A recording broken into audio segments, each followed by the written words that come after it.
Y bueno, pues ya tenemos con nosotras y nosotros a Rafael Barajas, el Fisgón. Muy buenos días, Rafael, ¿cómo estás? Hola, muy bien, ¿cómo están ustedes? ¿Cómo va todo? Aquí pues con mucha información, pero intentando darle seguimiento y haciéndola lo más breve posible y más clara.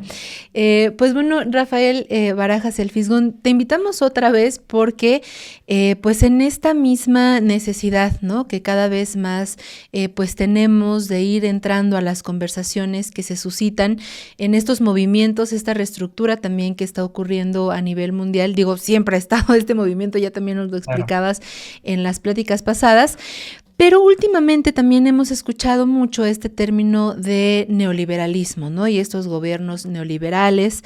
Entonces, pues tal cual, queremos preguntarte, ¿qué es el neoliberalismo? ¿De dónde viene? ¿Cómo se ha transformado? ¿Y cómo es que influye también en nuestras vidas? Sí, claro que sí. Mira, básicamente el término es un término que se utiliza, que viene de la escuela austríaca de economía y que significa el nuevo liberalismo. Es el intento de regenerar o de volver a poner en circulación las lógicas y los planteamientos que hizo el liberalismo económico británico de principios del siglo XIX. ¿Qué fue primero el liberalismo económico? El liberalismo económico era originalmente una doctrina muy de avanzada que resultaba rebelde para la época, que buscaba acabar con el sistema feudal y que se planteaba una serie una serie de reglas para la economía que estaban centradas en la lógica de que el mercado era lo único que realmente podía generar riqueza. Entonces, obviamente, esto forma parte de las tesis de la economía clásica británica, ¿no? Sus teóricos fueron Adam Smith, David Ricardo, etcétera, etcétera. Y David Ricardo llega a ocupar cargos de importancia e impulsa las lógicas del liberalismo económico, que básicamente lo que se plantean era la necesidad de mantenerse bajo las lógicas de un comercio libre, del libre comercio total. La idea que había detrás de esto es que el libre comercio generaba riqueza de manera automática, era lo único que podía generar en realidad el avance de la economía.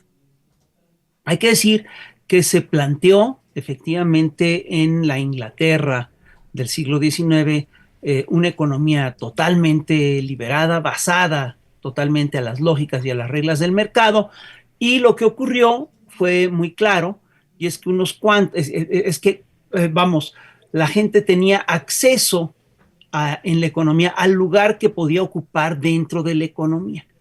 Si tú tenías tierras y tenías tierras en América y podías comerciar con azúcar y esas cosas, tenías todo el derecho que te daba ese dinero, el recurso que tú tenías.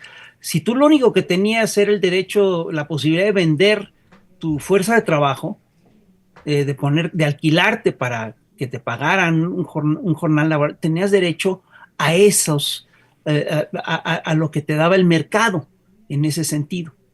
Esto obviamente era un cambio muy importante en relación a lo que había en tiempos feudales, porque en tiempos feudales había todo un sistema, todo un aparato que en principio se contemplaba como un aparato de respaldo social. Había eran hospitales de iglesia, si quieres, pero eran hospitales públicos, había toda una serie de cosas que respaldaban efectivamente al tejido social. Y esto se quita en tiempos del neoliberalismo, en tiempos del liberalismo económico. Entonces, lo que ocurrió es que obviamente la riqueza se empezó a concentrar en unas cuantas manos y pues empezó a empobrecerse el grueso de la población. Hubo migraciones que fueron históricas. En aquel entonces, recordarás, pues todavía se podía colonizar Australia, territorios de América, etcétera. Entonces, de Inglaterra salió un montón de gente al resto del planeta a poblar el resto del planeta y a colonizar todas estas zonas, ¿no? Parte de la conquista del oeste se dio con la gente que fue expulsada de Inglaterra y de Escocia y de otros lugares por las lógicas liberales. Quiero decir que esto generó un enorme descontento social, una enorme desigualdad social. Es un periodo de extrema crueldad, es un periodo de muchísima crueldad y además que se vio reforzado por lo que vimos la vez pasada, fue la segunda revolución industrial. La llegada de las lógicas positivistas y de la segunda revolución industrial aceleró este proceso de empobrecimiento de las grandes mayorías y provocó, por supuesto, flujos migratorios importantes y la acumulación enorme de riqueza en unas cuantas manos. Llegó un momento en el que el proyecto liberal entró en crisis porque era tal el desequilibrio, eran tales los desequilibrios sociales que planteaba que la gente pues se acabó, eso generó protestas, grupos de gente que salía a las calles a exigir que le dieras limosna a fuerza, grupos de asaltantes, etcétera. Entonces llegó un momento en el que eso se paró. Es decir, y durante largas décadas el liberalismo fue considerado un proyecto peligroso porque generaba desequilibrios sociales. Eh, hubo un avance muy importante de lo que fueron primero las políticas socialistas de estado de bienestar, ¿no? Y poco a poco se fue implementando el estado de bienestar en muchas partes del planeta. El primer estado en el que se establece como un estado de bienestar a nivel formal es precisamente en México con la Constitución de 1917. Y es a principios del siglo XX un economista británico que se llama John Maynard Keynes, el que establece toda una serie de reglas para el estado de bienestar. Y la verdad es que al mundo le fue bien con el estado de bienestar. Es decir, de hecho, el estado de bienestar fue, después de la Segunda Guerra Mundial, fue hegemónico en prácticamente todo el planeta. En prácticamente todo el planeta hubo efectivamente un estado de bienestar importante. Y esto, por supuesto, generó un periodo de bonanza en prácticamente todo el mundo. Si tú recuerdas, por ejemplo, la película de Roma, de Cuarón, recordarás que hay un momento en el cual llegan a un hospital, una familia llega a un hospital y atienden a la muchacha que trabaja en la casa con mucha atención. Bueno, eso es un sistema hospitalario construido alrededor de las lógicas del estado de bienestar. Entonces, este estado de bienestar llegó un momento en el que empezó a molestar a toda una serie de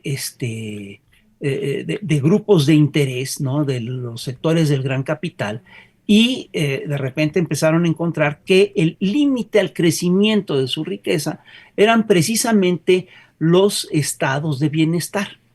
La British Petroleum no podía crecer más o no podía crecer en territorio mexicano porque estaba Pemex, que tenía el control sobre el petróleo local. Las empresas de cobre no podían crecer en Chile porque el cobre era estatal, en fin. Entonces se organizaron todos estos señores, todos los que estaban, toda una serie de intelectuales que estaban en contra del estado de bienestar, se organizan en la posguerra y organizan lo que es el primer think tank, el primer estanque de pensamiento en forma de los tiempos modernos, y organizan una cosa que se llama la Sociedad de Mont Pelerin, la Sociedad de Mont Pelerin, que es un pueblito de Suiza, ¿sí? En el cual se reunían gentes como Ludwig von Mises, Friedrich von Hayek, Karl Popper, etcétera, etcétera, etcétera. Hay que decir, y esto es bien importante, que la primera reacción, uno de los primeros lugares en los que reaccionaron los que buscaban rescatar la escuela liberal clásica británica fue precisamente en México. Es un dato que es poco conocido, pero México tiene por ser el país que implementó el estado de bienestar más pronto, también tiene una historia muy importante con los neoliberales.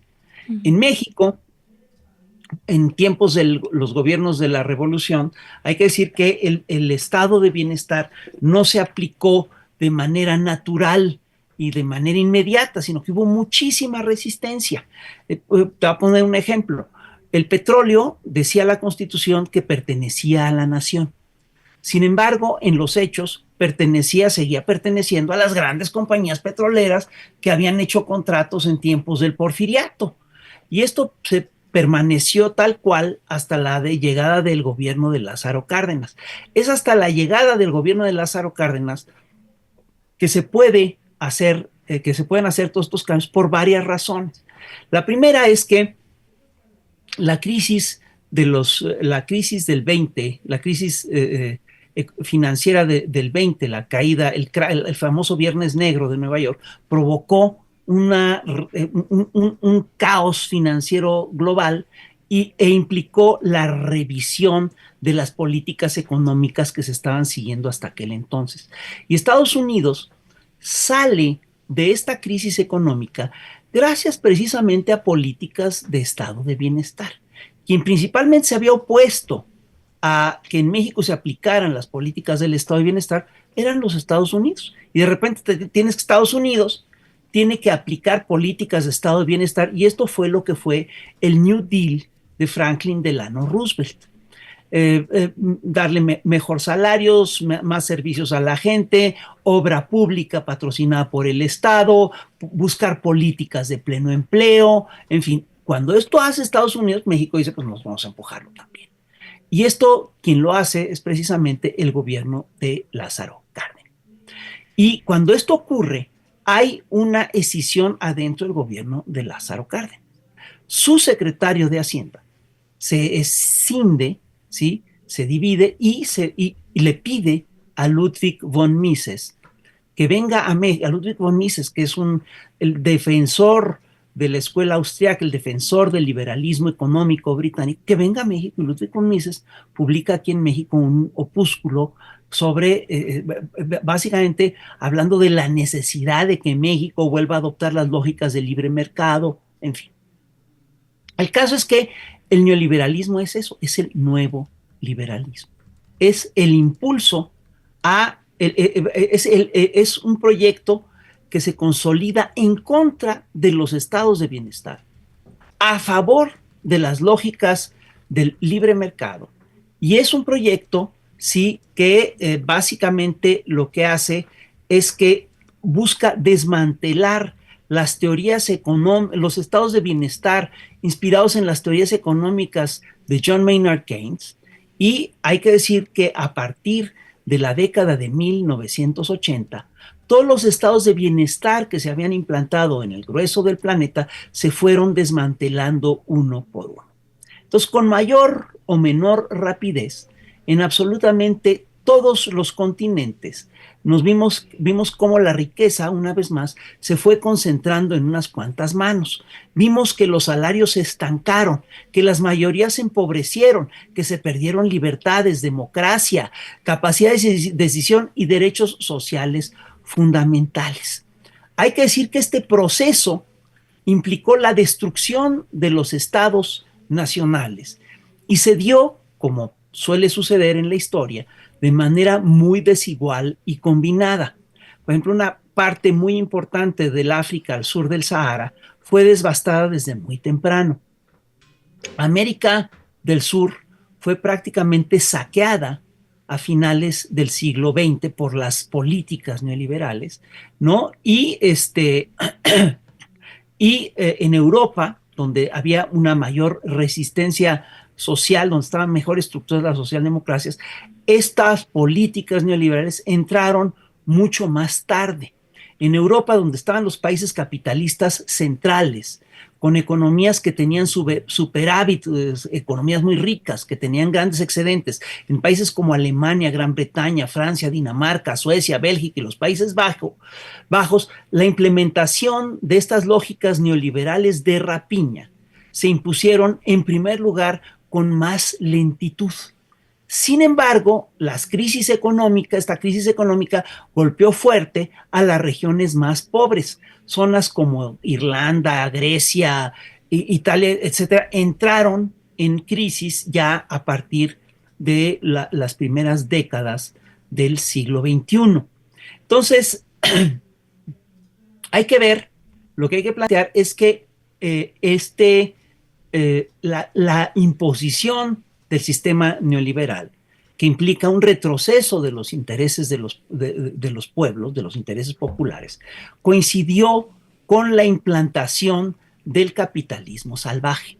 Es un capitalismo centrado en las lógicas del capital financiero, ¿sí? Y es un capitalismo que se lanza a todo lo que da después de la caída de la Unión Soviética y después de la caída del bloque socialista a finales de las décadas de 1980, cuando el llamado mundo libre sintió que había ganado la Guerra Fría. Entonces, con la caída del bloque socialista, provocado, entre otras cosas, por los horrores, por supuesto, del llamado socialismo real, el fracaso de la economía planificada y la embestida de Washington en la era de Reagan y de Thatcher, de Washington y de Europa en la era de Reagan y de Thatcher, pues cayeron toda una serie de paradigmas que habían estado en el centro del debate mundial, ¿no? Y los valores, como la justicia social, etcétera, fueron puestos absolutamente de lado. A partir de ese momento, los impulsores del nuevo liberalismo económico lograron imponer en la agenda de la mayoría de las naciones una agenda económica centrada en los valores del mercado, centrada en las lógicas del capital financiero. Y esto, por supuesto, lo lograron, entre otras cosas, por presiones de organismos financieros internacionales, como el Fondo Monetario Internacional, el Banco Mundial y, por supuesto, por Wall Street, por Washington, por la City de Londres, en fin. Y entonces, a partir de ahí se empezó a construir una suerte de gobierno supranacional que impulsó en todas las latitudes y sobre todo en las naciones en vías de desarrollo un paquete de reformas económicas que estaba conformado por 10 recomendaciones económicas que favorecían básicamente las políticas de libre cambio, el mercado financiero y, sorpresa, a Washington. Estos 10 puntos, estas políticas, se resumieron en un decálogo que es el llamado Consenso de Washington. Y las recomendaciones fueron, 1, disciplina política fiscal. Era la idea de que no se podía, de que el Estado tenía que tener una política fiscal muy estricta, que no había,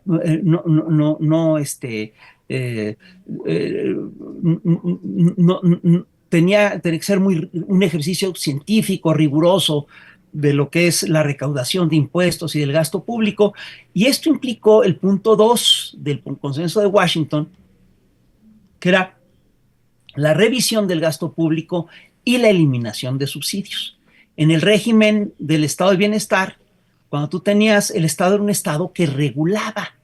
Entonces, si de repente había un sector que era estratégico, que necesitaba dinero, y había al otro lado un sector que tenía excedentes, el Estado tomaba dinero, le cobraba más impuestos al sector que tenía excedentes y con eso patrocinaba a ese sector que necesitaba subsidios. Generalmente se subsidiaba al campo, se subsidiaba al agro, porque el agro es una actividad muy inestable, entonces es una actividad que necesita muchos subsidios. Entonces hubo efectivamente una política en la era neoliberal. El punto 2, el punto 1 era la disciplina política fiscal, la consecuencia fue el punto 2, que era revisión del gasto público y eliminación de subsidios. Se le quitaron todos los subsidios al campo, se le quitaron todos los subsidios a toda una serie de ramas importantes. El tercer punto es hacer una reforma hacendaria, que básicamente lo que buscaba, según ellos, era incentivar la inversión. ¿Qué quería decir esto? Esto básicamente quiere decirle que a los ricos, quiere decir que a los ricos había que cobrarles menos impuestos, porque la lógica de ellos era que los ricos sabían qué hacer con el dinero, entonces mientras menos dinero les cobraran, más iban a invertir y más iban a activar el mercado y más iban a activar la producción, etc. El cuarto punto era dejar que las tasas de interés fueran determinadas por el mercado. Esto quiere decir que el Estado abandonaba del todo su función como Estado regulador. El Estado ya no era el que regulaba. Incluso las tasas de interés, sí, eran reguladas, eran determinadas por el mercado. El quinto punto era muy interesante porque implicaba mantener tipos de cambio competitivos, es decir, que el peso fuera competitivo con el dólar, tal, con una peculiaridad muy interesante. En la posguerra se quitó el patrón oro, es decir, durante muchos años toda moneda estaba respaldada en cosas muy concretas, sobre todo en oro. Cada país tenía sus grandes reservas. Y esto se acaba con los tratados de Bretton Woods, y resulta que el patrón financiero de todo lo que determina todos los mercados, la moneda patrón no es el oro, sino el dólar. Y esto, pues, por supuesto, a quien favorecía, pues, es a Estados Unidos, que es el único país que podía producir dólares por su cuenta y con su maquinita. Entonces, mantener el quinto punto, que era mantener tipos de cambio competitivos, era un punto que, por supuesto, que favorecía a la economía norteamericana.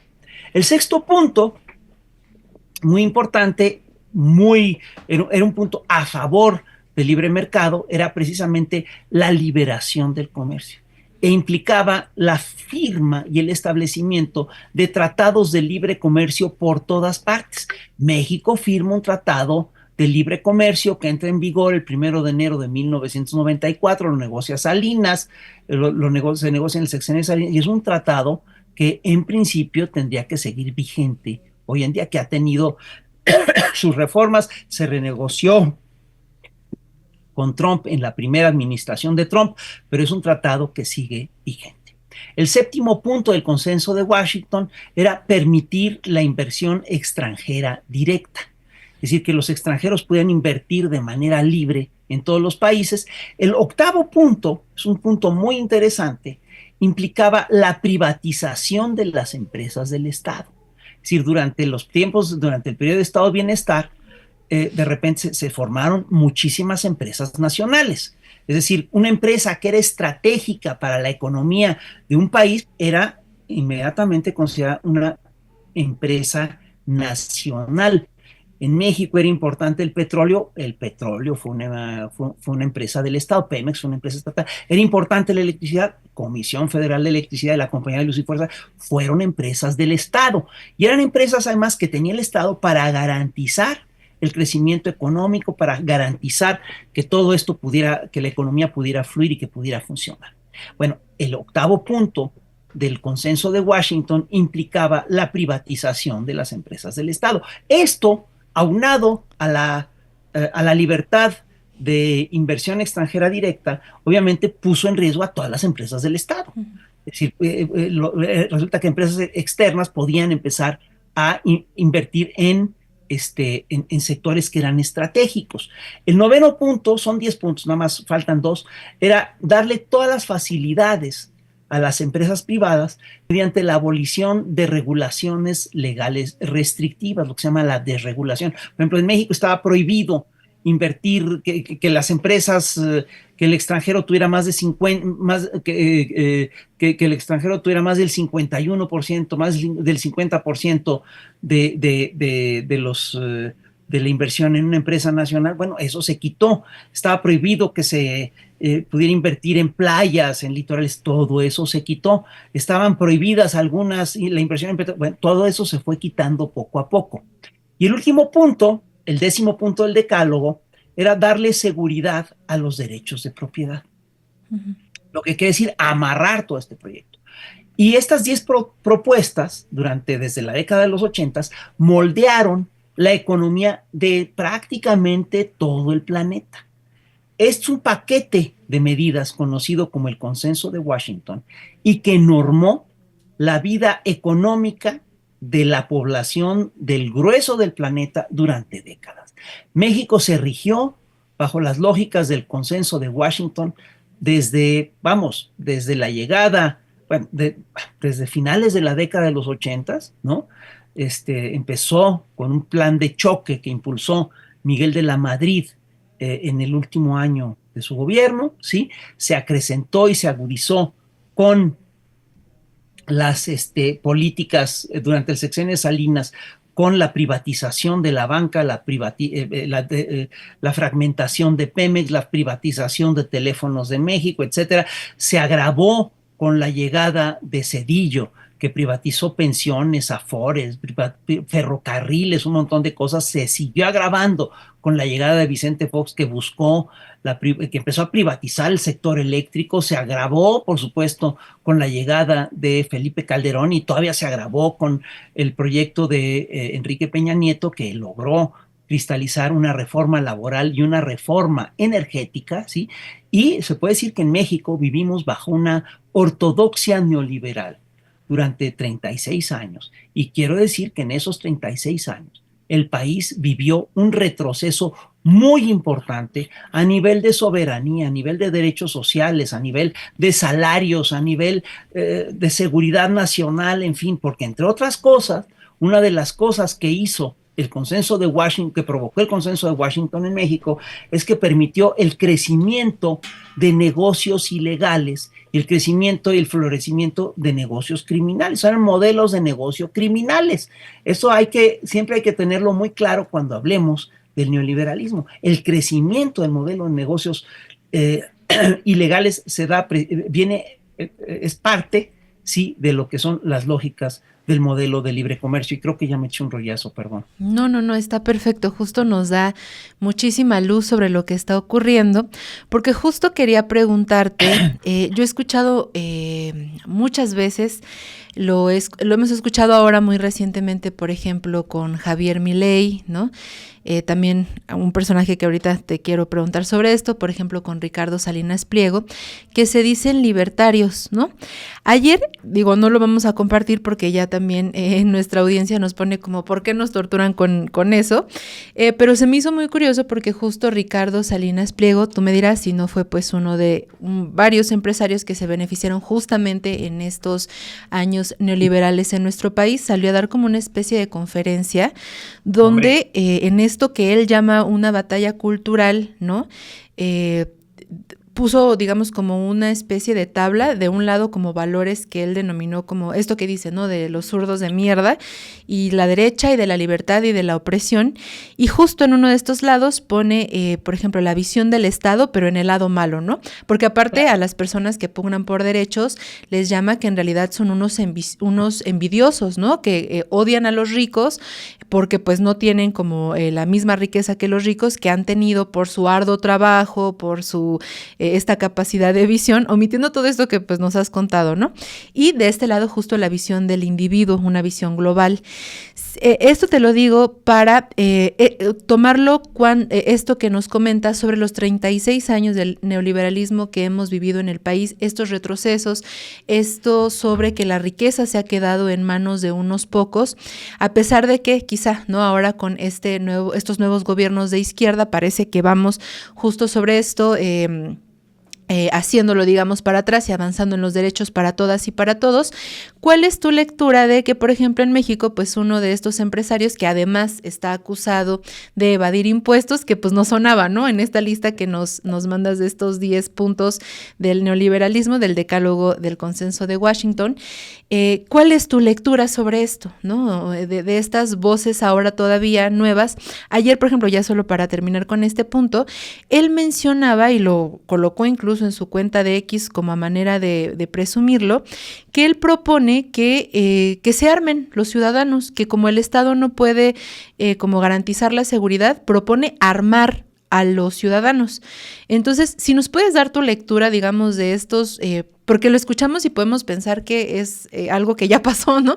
Pero que este tipo de personajes pues siguen al final avivando este tipo de pensamientos y sobre todo pasándolo por como si fuera lo bueno, ¿no? Poniéndolo en esta dicotomía y diciendo que este es el lado bueno, el positivo, el de la verdad, y el otro es el de la envidia, el resentimiento, y esto, pues si nos puedes hablar un poco de esto. Bueno, una cosa que ocurrió en la era neoliberal es que hubo un cambio de valores y paradigmas. Durante muchos años, a nosotros, a los mexicanos, nos enseñaban que era buena la solidaridad y que era bueno el bien común. Incluso los partidos de derecha hablaban del bien común. El PAN te hablaba del bien común y de construir una patria ordenada, generosa, etcétera, ¿no? Esto hasta el Partido Acción Nacional. Y por supuesto, los partidos de izquierda te hablaban de un proyecto social, solidario, que era en el cual todo el mundo se apoyaba, había una redistribución importante del ingreso, etcétera. Todo eso se cambia en el era neoliberal y en vez de estos valores sociales, se empieza a impulsar la idea de que el costo social no importa y que lo único que importa es el individuo. De hecho, Margaret Thatcher tiene un discurso muy interesante en el que dice, toda colectividad está conformada de individuos. Tiene razón, toda sociedad está conformada por individuos. Sin embargo, lo que es un hecho es que la suma de los intereses de los individuos no son necesariamente la suma de los intereses de la sociedad. Es decir, si tú vas a atender estrictamente lo que le interesa a cada individuo, pues lo que vas a tener es una suma de egoísmos. Te voy a poner un ejemplo muy tonto, muy claro, pero que es muy obvio, pero que a mí me parece que es claro, pues, ¿no? En principio, lo que nos resuelve a todos el problema del transporte, pues es lo que me resuelve a mí como individuo sería tener un coche y entonces moverme y tal. Entonces, pues, se priorizó durante mucho tiempo que cada quien tuviera su automóvil. Sin embargo, si todo el mundo tiene un automóvil, lo que tú generas son unos embotellamientos brutales. La mejor manera de resolver el problema del transporte colectivo seguramente será pues tener un buen transporte colectivo, un buen transporte público, ¿no? Y igual, si tú, esto parte de un principio muy curioso, fíjate. En tiempos de la Revolución Francesa, los revolucionarios franceses tenían un sistema de valores que estaba resumido en el sistema de libertad, igualdad y fraternidad. Por supuesto que la libertad es muy importante, pero la libertad sin igualdad y sin fraternidad lo que provoca es una sociedad mucho más injusta. Los llamados libertarios son grandes beneficiados de estos sistemas y básicamente defienden el valor de la libertad, porque es una libertad económica que los beneficia a ellos. Exacto. Entonces, si tú ya tienes un montón, una acumulación de riqueza brutal y te dan más libertad, pues puedes seguir avanzando, puedes seguir acumulando más, pero lo haces inevitablemente a costa de los derechos de los demás. Es decir, acabas con la posibilidad de la igualdad, ¿sí? Y con la posibilidad de la solidaridad, ¿sí? Y lo que haces es que básicamente consolidas un proyecto muy egoísta, un proyecto que le sirve a una minoría privilegiada muy importante. Ricardo Salinas Pliego dice que ha logrado esto, tiene lo que tiene gracias a sus esfuerzos y a su gran trabajo. Esto es falso. Es decir, en primer lugar, el señor heredó una fortuna de su padre. Esto es en primer lugar. En segundo lugar, el señor se benefició grandemente de los proyectos privatizadores. Se beneficia, entre otras cosas, ¿sí?, de la privatización de una televisora nacional. Hasta donde sabemos, a él le presta el dinero para comprar la televisora ni más ni menos que Raúl Salinas de Gortari, hermano del presidente que puso en venta las televisoras, y hasta donde sabemos Raúl Salinas se queja de que Ricardo no le ha pagado. Digo, estamos hablando de una cosa muy clara, estamos hablando de una forma de hacer negocios que es muy clara. El señor es un privilegiado. El señor no, lo que ha logrado es muy difícil que argumente que lo ha logrado por su gran esfuerzo personal. Lo ha logrado explotando gente, lo ha logrado con grandes beneficios del gobierno, lo ha logrado, entre otras cosas, porque no ha pagado impuestos durante muchísimos años. Y la gente dice, bueno, ¿qué tiene que no pague impuestos? Mira, te voy a poner un ejemplo muy simple. Eh, si tú ves la lista de Forbes, la lista de los más ricos del mundo, tú verás, por ejemplo, que hay muy pocos alemanes o muy pocos japoneses en esta lista. ¿Por qué? Porque pagan impuestos. Al pagar impuestos, su fortuna, por supuesto, que baja de manera considerable. El no pagar impuestos es una forma muy importante de subsidios por parte del Estado a estos grandes empresarios.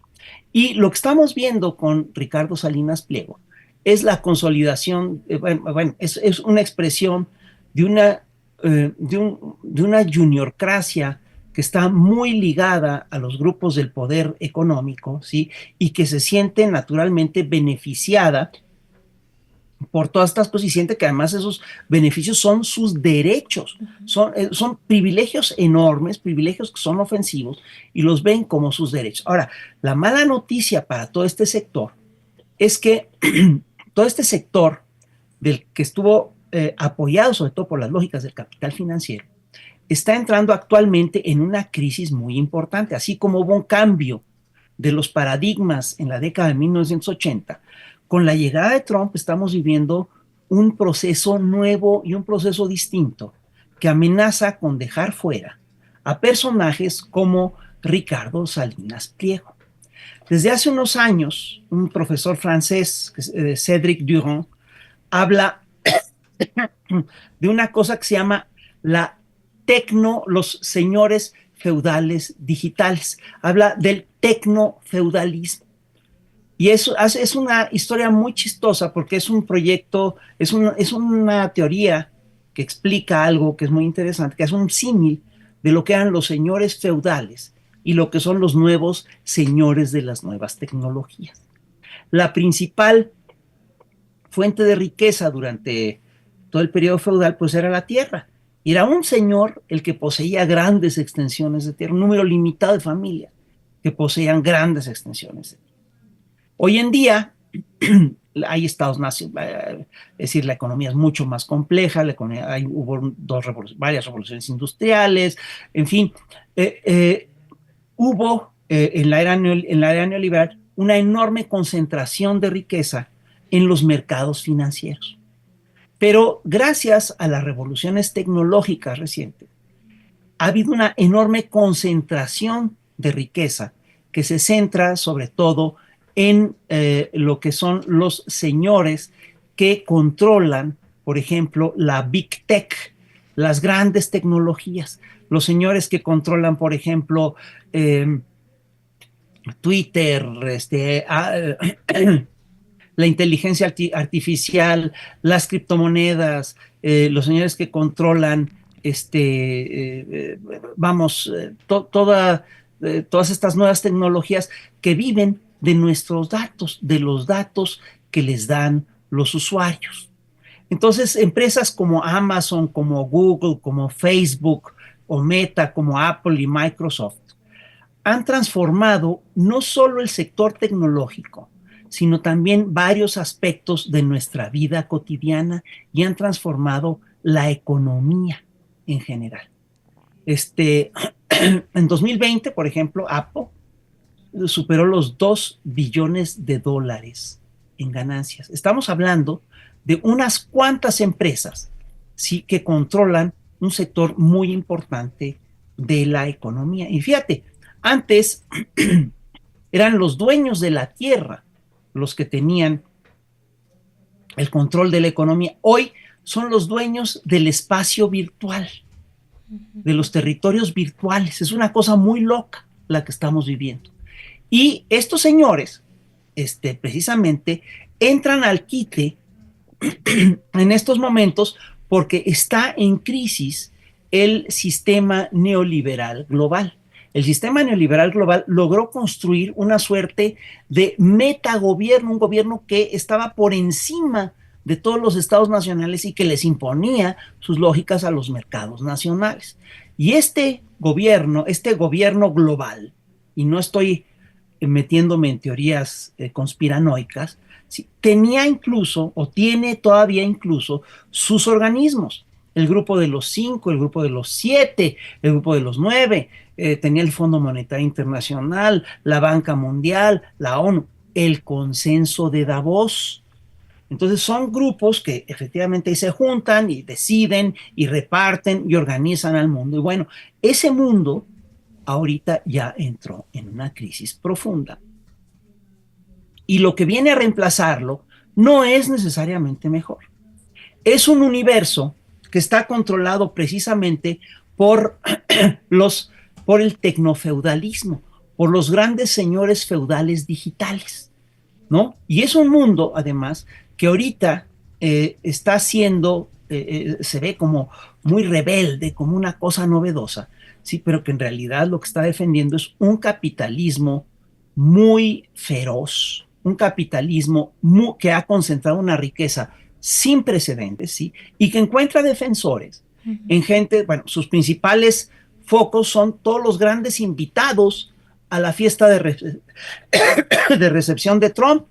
Jeff Bezos, Elon Musk, pues todos los grandes, los señores de la Big Data que fueron con Trump, pero son los grandes festejados. Hay que señalar, además, que es muy significativo que el señor Elon Musk esté presente en la Casa Blanca y esté tomando decisiones de Estado muy importantes como los recortes. Y hay que señalar, por supuesto, que estos señores son así como el sueño, ¿sí?, de los liberales radicales, los neoliberales radicales, como Milei o Ricardo Salinas Pliego. Y ellos no saben que ellos están ayudando a empoderarse a estos señores, pero que estos señores los van a acabar arrasando. Es decir, es un fenómeno muy peculiar y lo que estamos viendo es también un cambio, bueno, una crisis en el sistema, un cambio de época. Hay que decir una cosa del neoliberalismo. El neoliberalismo, todo el estado de bienestar se implantó en el planeta después de grandes luchas, después de luchas muy importantes. Aquí en México luchamos con la Revolución Mexicana para tener un estado de bienestar. Y después, durante digamos, en la posrevolución, volvimos a luchar para que ese estado de bienestar se hiciera realidad, se pusiera en práctica. Bueno, aquí el neoliberalismo se implantó sin que nos dijeran qué es lo que estaban haciendo. Los neoliberales no llegaron a decir, ¿saben qué? Vamos a implantar un gobierno que lo que va a hacer es que va a privatizar PEM, va a privatizar el petróleo, va a privatizar la electricidad, vamos a ajustar salarios. Eso nunca nos lo dijeron. Lo fueron haciendo poco a poco y fueron avanzando así a tientas, tal, para ver cómo nos lo iban implantando. Aquí lo que está ocurriendo es una cosa muy peculiar. Todo ese sistema neoliberal está en crisis y el reemplazo está siendo precisamente este capitalismo de Big Data. Y es una cosa muy complicada porque, ojo, el proyecto neoliberal ya había entrado en una fase de descomposición brutal que se estaba resolviendo mediante guerras. La guerra del Congo, la guerra de Ucrania, la guerra de Gaza, son guerras brutales, ¿no? Son guerras verdaderamente salvajes que se plantean políticas de exterminio, son guerras genocidas. Lo de Gaza es una política de exterminio y es obviamente lo que piensan hacer. Es un proyecto, ¿sí?, que amenaza a todo el planeta, ¿no? Porque están destruyendo el planeta. Entonces, lo que estamos viviendo ahorita es justamente la llegada de un nuevo modelo económico, el modelo de los señores feudales digitales, ¿sí? Pero es un modelo que no es mejor que el otro, también es un modelo fascista. Hay que ver simplemente las políticas que ha seguido Elon Musk de recortes en los Estados Unidos y hay que ver todo el proyecto opresivo que está planteando Donald Trump en los Estados Unidos. Detuvieron a un cuate que tenía una su green card, que estaba casado con una ciudadana norteamericana, lo detuvieron por participar en una protesta contra Palestina Sí. y están a punto de expulsarlo de los Estados Unidos. Estamos viviendo la radicalización es decir, estamos viviendo la radicalización del gran capital, y cuando el gran capital entra en crisis y se radicaliza, cuidado, porque lo que suele hacer es emprender proyectos fascistas. Ok. Finalmente, y a manera de conclusión con todo este panorama, ¿qué podemos hacer? ¿No? Es una pregunta que reiteradamente pues te consulto, ¿no? Sobre esto, porque, y para terminarlo ya a manera de conclusión, justo platicábamos también en la semana con Chelo sobre que de pronto los oprimidos y quienes son explotados, en esta misma lógica construida en estas narrativas, salen a defender a veces estos intereses, ¿no? Por ejemplo, con este caso que mencionamos de Ricardo Salinas Pliego, salen a defenderlo y a decirle, no, sí, ¿por qué lo atacan? No, son unos envidiosos y le dicen tío Richie. Y hay gente que de verdad, mexicanas y mexicanos, que lo defienden, ¿no? O sea, pese a este mismo sistema de opresión. Y también esto pues lo vemos replicado con Milei, ¿no? Cuando pasó todo esto como un ejemplo de la criptoestafa, y que habían también quienes decían, no, sí, y por esta libertad y tal, lo vemos también con Elon Musk, ¿no? Y en general estos aplaudidores de pues estos empresarios, y que los ven incluso como estas figuras a las que hay que aspirar. Finalmente, ya como cierre, Fisgón, si nos puedes decir frente a esto, ¿qué hacer, no? O sea, nosotros que no somos esos multimillonarios, que no estamos, bueno, estamos también dentro de este mismo sistema, pues, pero nosotros, personas de pie, comunes y corrientes que estamos dentro de esto, ¿qué podríamos hacer? Porque es algo también que nos atañe a todas y a todos, aunque veamos de pronto muy lejano, por ejemplo, esto de Gaza, esto que está ocurriendo en general en todo el mundo, ¿qué podemos hacer? Pues mira, podremos ver lejano lo de Gaza, pero todo lo que ha sido la guerra contra el narco aquí en México la tenemos muy de cerca y forma parte de estas políticas que se implementaron en la era neoliberal. Y fíjate, es muy curioso porque estoy convencido de que el proyecto neoliberal se impuso a contrapelo de los intereses del grueso de la gente, porque lograron consolidar, lograron hacer suyo todo un aparato de medios a nivel global que resulta muy eficaz. Es decir, a mí me parece increíble, por ejemplo, que nos hayan convencido de que había que bajarnos los salarios a todos, que nos convenía. ¿Por qué chingados nos va a convenir que nos bajen los salarios? No, que es que por la lucha de la inflación. Eso fue una construcción totalmente ficticia. En tiempos de López Obrador ya se demostró que se pueden subir los salarios y que no sube la inflación automáticamente, ¿no? Es decir, son toda una serie de mecanismos los que permiten regular la inflación y otros mecanismos los que desatan la inflación. Resulta que en la era neoliberal solo los salarios desataban la inflación, en cambio que un señor aumentara sus ganancias al 300% no desataba la inflación. ¿Cómo va a ser eso? Obviamente eso es una mentira.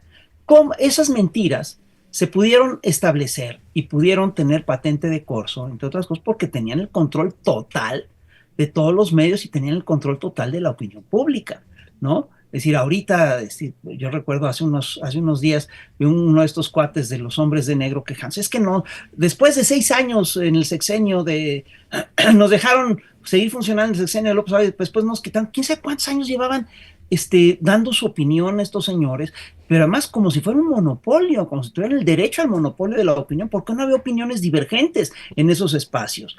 ¿Cuántas voces pro 4T te vas a encontrar tú en los canales de Ricardo Salinas Pliego? Pues obviamente ninguna. Estos señores han utilizado los grandes consorcios mediáticos como un aparato ideológico al servicio suyo, al servicio de ellos. Al servicio privado. Bueno, entonces, lo que podemos hacer ante todo esto es básicamente formarnos e informarnos y buscar alternativas, como por ejemplo la noticiera de Chamuco TV, como el programa de Chamuco TV, y hay que buscar la formación política. Ahora, en estos momentos del crecimiento, de crisis del sistema neoliberal global, del gobierno global, en estos momentos de surgimiento de los grandes señores de la tecnología digital, del tecnofeudalismo, lo que está ocurriendo es una cosa muy interesante. Ahí hay una pugna entre las cúpulas. Es el momento en el cual podemos reforzar los estados nacionales. Ojo, es un proyecto muy viejo y es un proyecto que ha tardado siglos en consolidarse y es un proyecto muy sólido a muchos niveles. Entonces, defendamos el Estado Nacional y consolidemos el Estado Nacional, consolidemos el mercado interno, consolidemos el Plan México, consolidemos, es decir, empezamos a desvincularnos de las lógicas del bloque de América del Norte. Trump ya nos dio la lección ahorita, es decir, someterte totalmente a las lógicas del imperio favorece al imperio. Hay que salirse de las lógicas imperiales y hay que entrarle precisamente a reforzar una sociedad, vamos, a los grupos sociales aglutinados alrededor de proyectos nacionales, por ejemplo. En México tenemos este proyecto echado a andar desde hace muchísimo tiempo. Es un hecho que López Obrador rescató una parte muy importante del proyecto del Estado Nacional y que Claudia Sheinbaum lo está poniendo en práctica. Me llama poderosamente la atención que en estas presiones arancelarias que tuvo Trump en estos días, el peso no se devaluó. La bolsa mexicana tuvo un sobresalto, pero tampoco entró en una crisis brutal. En cambio, la bolsa de Nueva York está entrando en una crisis enorme. Y esto se debe en gran medida a la reactivación del mercado interno, se debe en gran medida a que, por ejemplo, el sector eléctrico está en manos del gobierno, está en manos del Estado. Es decir, son cosas que obviamente apuntan al bien colectivo. A mí siempre me ha llamado la atención cómo Ricardo Salinas y Javier Milei encuentran defensores en sectores que son perjudicados por ellos. Es una cosa increíble. Y eso, como bien se ha repetido en redes sociales todo el tiempo, es el producto más acabado del capitalismo moderno. El pobre neoliberal. El pobre que defiende los intereses del gran capital. Eso realmente es una cosa muy sofisticada, ¿sí? Que se logra por el control mediático que han tenido estos señores durante tanto tiempo. Y que por fin en México se está empezando a romper. Yo sí empiezo a ver que cada vez hay más gente que no opina como dicen las televisoras. Prueba de ello es el 85% de apoyo que tiene Claudia Sheinbaum. Prueba de ello es que cuando Sheinbaum anuncia el tema de los aranceles, anuncia que va a tomar medidas para defendernos de los aranceles, convoca al Zócalo, creo que lo hace el miércoles y el domingo se atasca. Bueno, eso quiere decir que el país está cambiando, que las formas que tiene la gente de comunicarse están cambiando y son cosas que que marcan, yo sí creo que el fin de una era. Ok, pues Rafael Barajas, el Fisgón, te agradecemos una vez más esta conversación. Ojalá nos permitas continuar con estas conversaciones porque hay muchísimas dudas. Esta coyuntura también que estamos viviendo, pues amerita también verlo desde diferentes aristas y verlo sobre todo con claridad. Y pues eso, te agradecemos de verdad muchísimo, muchísimo. Y si nos lo permites, pues seguimos en comunicación. Con muchísimo gusto estamos en contacto y pues nos vamos a seguir viendo. Total, estamos en casa. Estamos en casa. Así es, Rafael Barajas, el Fisgón. Pues muchísimas gracias. Un abrazo y bonito día. Igualmente, Carolina. Hasta luego. Cuídate mucho. Bye. Igual, bye, un abrazo. Mantente informada e informado con las noticias más relevantes del día en La Noticiera. Ya lo sabes, de lunes a viernes a las 11 de la mañana.